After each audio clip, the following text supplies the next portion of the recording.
السلام علیکم ورحمۃ اللہ وبرکاتہ۔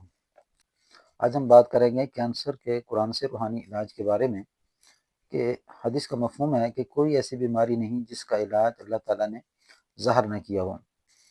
اب آج کل ڈاکٹر بھی یہ کہنے پر مجبور ہیں کہ کینسر کے علاج میں روحانی علاج کامیاب ہے۔ کینسر کے مریض جس وقت بیماری میں مبتلا ہو جاتے ہیں تو بہت زیادہ پریشان ہوتے ہیں اور بہت زیادہ میڈیسن کھانے کے بعد اس کے باوجود بھی مریض ٹھیک نہیں ہوتا۔ تو اس میں ہم اگر قرآن حدیث پہ غور کریں تو جس سے کینسر کے مرض کے پیدا ہونے کا ہمیں معلوم ہوتا ہے۔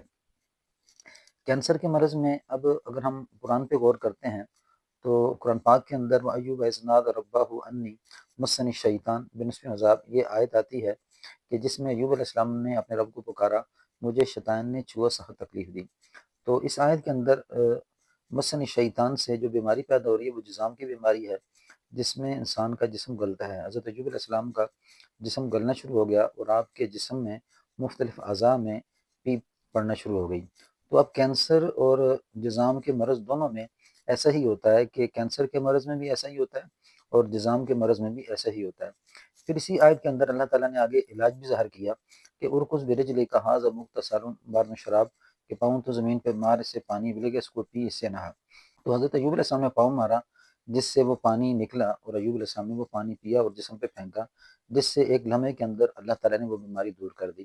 نبی سے جو کام سرزد ہوتا ہے وہ معجزے کے طور پہ ہوتا ہے، یعنی کہ حضرت ایوب علیہ السلام کا زمین پہ پاؤں مارنا اور پھر پانی نکلنا، یہ نبی کے معجزے کے ساتھ اس کا تعلق ہے۔ اب قرآن جو ہے یہ بھی معجزہ ہے، تو وہاں پہ تو انہوں نے پاؤں مارا جس سے پانی نکلا، انہوں نے پانی پیا اور جسم پہ لگایا، لیکن میں اور آپ اگر پاؤں مارتے ہیں تو پانی نہیں نکلے گا۔ تو اب وہ جو معجزہ ہے، قرآن بھی معجزہ ہے اور نبی کے ہاتھ سے جو چیز ہو رہی ہے وہ بھی معجزے کے طور پہ ہو رہی ہے۔ تو وہ آیات موجود ہیں کہ جو حضرت ایوب علیہ السلام کے بیماری کے متعلق ہیں، تو ان آیات کو پڑھ کے دم کرنا اور پھر دم کر کے اس پانی کو پینا اور اپنے جسم پہ لگانا، اس سے بیماری ٹھیک ہوتی ہے۔ اب یہاں سے تو قرآن سے یہ بات معلوم ہوتی ہے۔ پھر دوسری چیز جو نظر بد کے بارے میں حدیث آ رہی ہے، فرمایا کہ نظر بد انسان کو قبر تک اور روح کو ہڈی تک پہنچاتی ہے، اور میری امت میں کثیر تعداد میں لوگ نظر بد کی وجہ سے موت کے منہ میں چلے جائیں گے۔ تو یہاں پہ جو کثیر تعداد ہے یہ اس بات کی طرف دلالت کر رہی ہے کہ بہت سی بیماریاں ایسی ہیں جو نظر بد سے پیدا ہو سکتی ہیں اور انسان کو معلوم بھی نہیں ہوتا، تو اس کر کے یہ نظر بد کا بھی اس کے اندر احتمال ہوتا ہے۔ اور پھر تیسری چیز سحر مرض ہوتا ہے کہ جب انسان پہ جادو کیا جاتا ہے تو یہ چیزیں تجربے میں بھی آتی ہیں اور قرآن سے بھی اس کا کچھ ثبوت ملتا ہے کہ سحر سے یعنی جادو سے انسان کے مرض میں بیماری پیدا ہوتی ہے، اور وہ مختلف طریقوں سے پیدا ہو سکتی ہے، جس کو ہم سحر امراض کہتے ہیں۔ یعنی ہم نے علاج کر کے دیکھا کہ جیسے ہی مریض کسی مرض میں مبتلا ہوتا ہے تو اس کے اوپر جو کفیت طاری ہوتی ہے، تو مختلف مرضوں کے اندر اس کو سحر امراض کی وجہ سے بیماری پیدا ہو رہی ہوتی ہیں، تو اس میں سحر امراض کا بھی دخل ہوتا ہے۔ تو یہ تینوں چیزیں یعنی ہمیں قرآن حدیث سے ملتی ہیں، اور پھر اللہ تعالیٰ نے قرآن مجید کے اندر یہ ارشاد فرمایا کہ وَنُنَزِّلُ مِنَ الْقُرْآنِ مَا هُوَ شِفَاءٌ، تو ہم نے قرآن میں سے کچھ آیتیں ایسی نازل کی ہیں جو مومنوں کے لیے شفا اور رحمت ہیں۔ تو ان آیات کے اندر اللہ یہ بتا رہے ہیں کہ کچھ آیات ایسی ہیں کہ جس سے نظر بد کے اثرات، جادو کے اثرات، جنات کے اثرات اور اسی طرح مختلف بیماریوں کے جو اثرات ہیں وہ ختم ہو جاتے ہیں۔ تو پھر دوسری آیت کے اندر اللہ تعالیٰ نے یعنی اب ہم یہاں پہ کچھ آیتیں آپ کو بتائیں گے کہ اس آیت کی روح سے میں آپ کو کچھ آیات بتاؤں گا کہ جس سے آپ اس کو پڑھ کے، اس کو سن کے اپنا علاج کر سکتے ہیں۔ کیونکہ یہ قرآن سے ثابت ہو رہا ہے کہ کچھ آیتیں ایسی ہیں، تو پھر ان کی آگے دلیلیں بھی موجود ہیں۔ پھر اس کے بعد دوسری آیت کے اندر قُلْ هَلِ الَّذِينَ آمَنُوا هُدًى وَشِفَاءٌ، اس آیت میں اللہ تعالیٰ ایمان والوں سے کہتے ہیں کہ یہ قرآن ان کے لیے ہدایت بھی ہے، شفا بھی ہے۔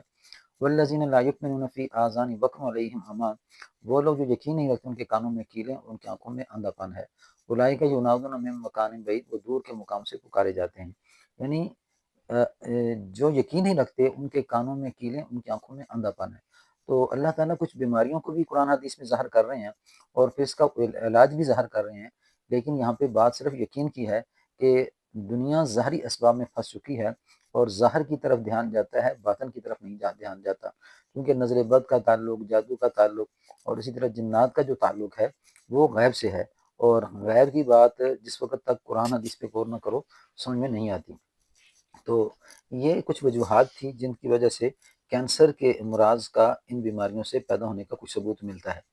پھر اس میں جو علاج ہے، انسان صبح، دوپہر اور شام اس میں سورۃ الرحمن، کہ سورۃ الرحمن ہر مرض کے لیے اللہ تعالیٰ نے اس کو علاج کہا ہے۔ تو سورۃ الرحمن یہ اللہ تعالیٰ کی رحمت ہے، تو اس کے اندر اللہ نے اپنی رحمت کا ذکر کیا ہے۔ تو اگر آپ صبح دوپہر شام 3 ٹائم اس کو سنتے ہیں اور اس کو پانی پہ دم کر کے پانی پیتے ہیں، جسم پہ لگاتے ہیں، تو آپ کو الحمدللہ اس سے بہت جلد فاقہ ہوگا۔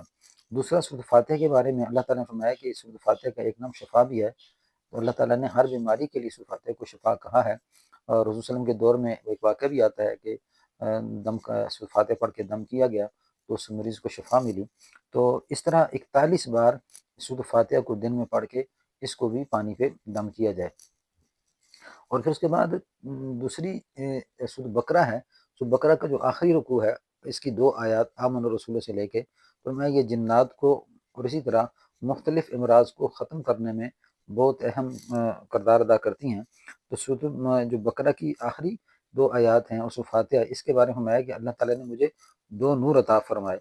تو یہ 2 نوروں میں سے، یعنی کہ اللہ تعالیٰ کی یہ قرآن پاک میں سے اللہ تعالیٰ کی خاص اس امت کے اوپر نوازش ہے کہ اللہ تعالیٰ نے انہیں اس آخری رکوع سے سورۃ بقرہ کے اور سورۃ فاتحہ سے نوازا ہے۔ سورۃ فاتحہ کو 41 مرتبہ اور سورۃ بقرہ کی آخری 2 آیات کو 7 مرتبہ پڑھا جائے۔ اور پھر وَأَيُّوبَ إِذْ نَادَى رَبَّهُ أَنِّي مَسَّنِيَ الضُّرُّ وَأَنْتَ أَرْحَمُ الرَّاحِمِينَ أَنِّي مَسَّنِيَ الضُّرُّ وَأَنْتَ أَرْحَمُ الرَّاحِمِينَ أَنِّي مَسَّنِي الشَّيْطَانُ بِنُصْبٍ وَعَذَابٍ۔ ان آیات کو کوشش کرے کہ انسان صبح شام 21 مرتبہ پڑھے، اور پڑھنے کے بعد اپنے اوپر دم بھی کر لیں۔ اس کے بعد پھر سورۃ الفلق اور سورۃ الناس کے بارے میں جو حدیث آ رہی ہے، فرمایا کہ آج مجھ پہ وہ صورتیں نازل ہوئیں جو میرے دنیا اور آخرت کے کاموں کو بنانے کے لیے کافی ہے۔ ان صورتوں کا خاص جو تعلق ہے وہ اللہ تعالیٰ کی پناہ میں داخل ہونا ہے۔ تو ان صورتوں کے پڑھنے سے انسان اللہ تعالیٰ کی پناہ میں داخل ہو جاتا ہے۔ جب انسان اللہ تعالیٰ کی پناہ میں داخل ہوتا ہے تو پھر اللہ تعالیٰ اس انسان کو ہر شر سے محفوظ کرتے ہیں۔ اس کو بھی کوشش کی جائے کہ انسان کم سے کم 33 مرتبہ صبح شام اس کو پڑھے۔ اور پھر آگے 3 چیزیں اور ہیں، کلونجی، شہد اور زیتون۔ کلونجی کا ذکر حدیث کے اندر آیا کہ سوائے موت کے ہر مرض کا علاج ہے۔ اب زمزم میں اللہ تعالیٰ نے شفا کہا۔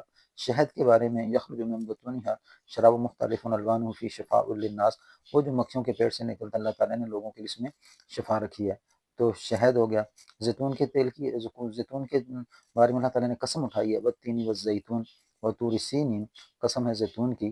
تو یہ 3 چیزوں کو آدمی برابر کیا کرے، کلونجی کم رکھے، یعنی 1 پاؤ شہد کے اندر اگر آپ زیتون کی چھوٹی شیشی آدھی اگر آپ ڈال لیتے ہیں، تو اس کے بعد کلونجی کم سے کم 3 یا 4 چمچ اس میں ڈال لیں، ان کو مکس کریں اور آدھی چمچی یا 1 چمچ روزانہ اس کو کھانے کے لیے استعمال کریں۔ اور پھر تیسری آگے ایک چیز ہے، صلہ رحمی کرنا۔ حدیث کا مفہوم ہے کہ اگر تم یہ چاہتے ہو کہ تمہاری عمریں بڑھیں تو اس میں کیا کرے کہ صلہ رحمی کرے، یعنی انسان کوشش کرے کہ صلہ رحمی کا خیال رکھے۔ اور چوتھی چیز آگے آتی ہے کہ صدقہ کرنا۔